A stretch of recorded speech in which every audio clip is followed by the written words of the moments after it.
Hey everyone, I've already made a few videos in the past regarding the topic that I'm going to be covering in this video, and you can look through them just by using a few key terms in your search parameters on my YouTube channel.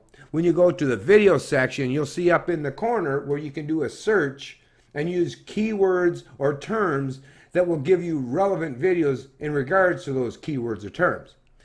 And like I say, I've got over 700 of them now, so there's lots to look back on. And like I say, I've dealt with this particular topic already at least a few times. But I feel it's important to try once again to explain what National Socialism, what fascism truly means, and where that particular ideology originates and where it aligns. Basically, when you look out there, there's National Socialism, when you're talking about collectivism, because collectivism is the overarching umbrella term that defines all of these identity type political ideologies.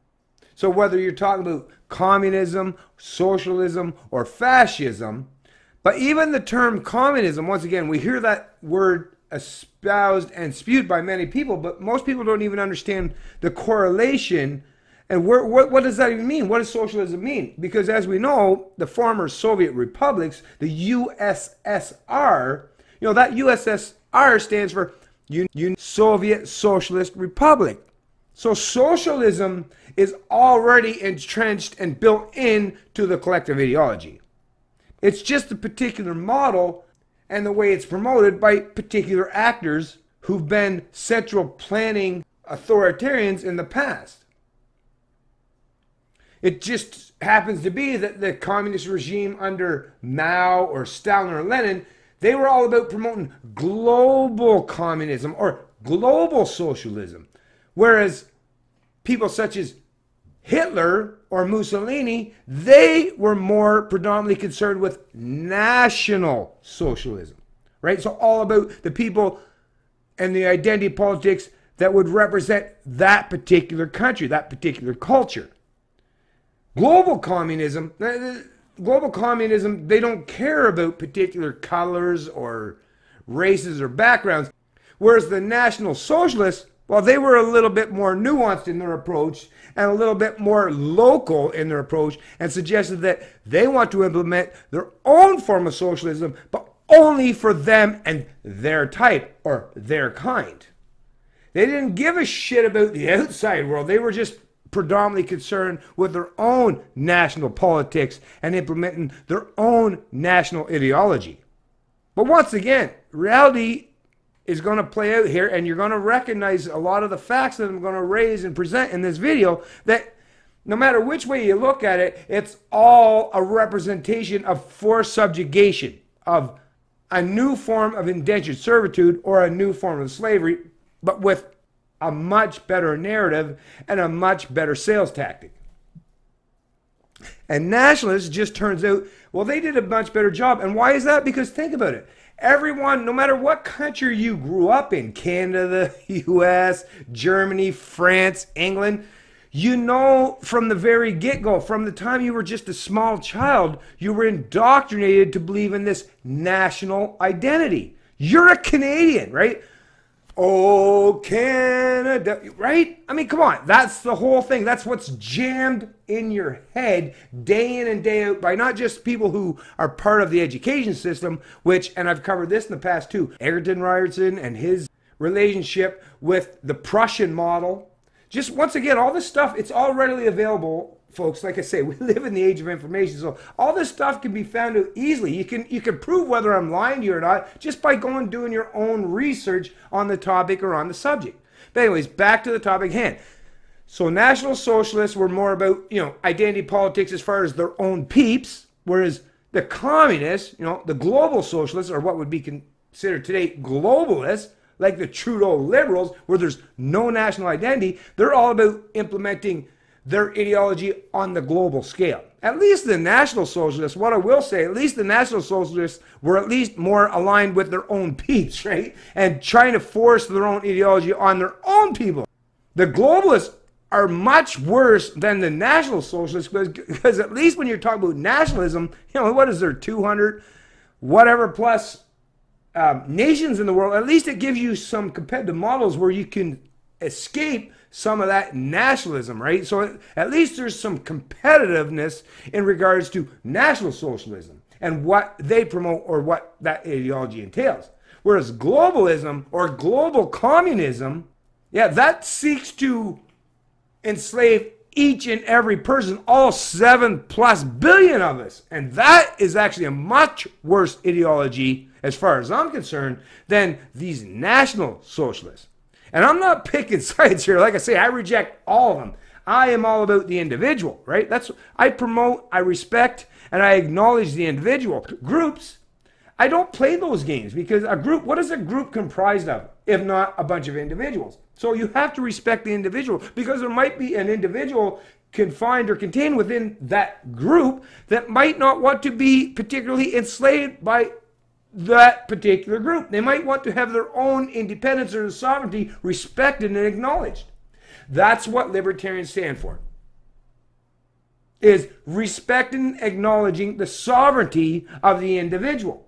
So if you care about any kind of rights, I don't care where you put human rights, women's rights, minority rights, whatever you want to choose as far as what you reference in regards to rights, is the individual.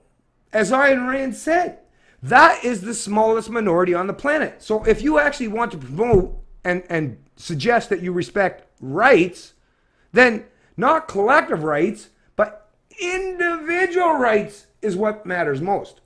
That's what allows people, individuals, because we're all individuals. We're not groups, we're not collectives. We, each and every one of us, we're an individual. So to have any pretense of genuine rights and freedoms and liberty, it has to be taken all the way down to the individual level. Otherwise, you're just whatever someone else throws you into. You're just a representation of that group or that collective that they throw you into, which means that you have no real voice, you have no real say, you have no genuine rights, because you're sacrificed at the altar of the greater good, as they call it. So let me just reiterate right now, the difference between National Socialism, which is fascism, which is basically what we live in today, in every country, no matter how much the politicians or the pundit class try to suggest otherwise. We all live in a quasi-socialist state right now, because slavery, it never really ended. It was just reinvented and tweaked to represent modern so-called democracies. So whether they go on full-on communism or global socialism, or they identify with a more nationalist identity, they're still all about using forced subjugation and slavery as the ultimate means to the end. Now let's move on to the economic aspect of national or global socialism or communism or fascism. So when you're talking about economics, the globalists, right, the communists, well, their whole suggestion, their whole ideology was to suggest that you make government, these central planning elitists, as the new authority, and they literally take over the economy in their particular country. So they just go in. So the communists, I mean, just like Venezuela or like Russia or in some of these other communist era countries, or places like China, well, they just go in and they basically say, no, your company, it's the government owns it, we're taking over, and politicians, right, bureaucrats, elitists take over the helm of these businesses, and they get to decide and determine how that happens, right, how that plays out in their particular country or on the global scale. Whereas National Socialists, whereas fascists, well, they were much smarter actually than the global communists. They did a much better job with their sales tactic, and they said, no, you know what? I'm going to allow these business owners to maintain and possess their rights as the rightful business owners. The only difference is I'm going to use government rules, government mandates, government edicts, and government regulations to superimpose my ideology on them. But I'll keep my hands off. I won't take over the business. So, hey, you know, John Doe or whoever that, you know, created this business, so you can maintain your position or your status as the CEO or the owner of the company, but I get to dictate and determine how you do business. So it's, yeah, it seems like a more of a hands-off approach, but in the end, ultimately, it still comes down to some central planner dictating and determining how business is done in any particular country.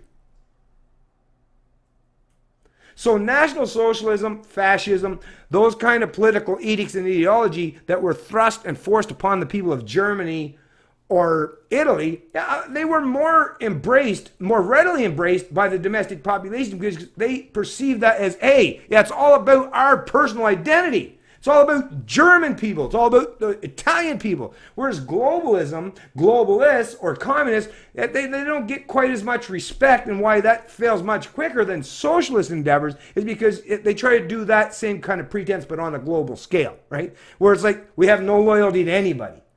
Nationalists at least have the pretense of loyalty to each other or to their fellow brethren or sisters. But once again, folks, we have to reject this stuff and get back to the fundamental basics of what it is to be a free human being. No matter where you live, no matter where you reside, no matter what country you call home, right?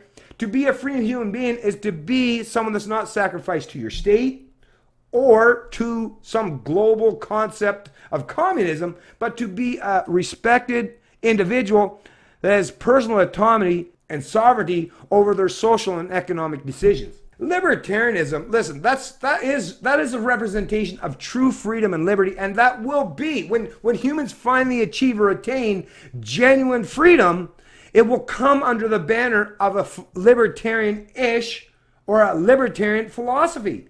You know, the philosophy of liberty, that's something that's been built up and studied and implemented over the course of hundreds of years. Now, of course, the collectivists, they constantly try to push back and they try to overtake and overrule your individual sovereignty. They will always try to do that. But that's where the onus is on you to stand up and say, no, I will not be a slave, I will not be a serf, I will not be a subject for any ruling class, whether it's in my own country or whether it's someone in some bureaucratic institution such as the United Nations. No, I am a sovereign human being. Therefore, my inalienable and God-given, or whether you don't believe in God or not, just call it inalienable, rights as a human being to be free from forced subjugation and slavery. No, I acknowledge that, and I'm willing to defend it to my death, if need be.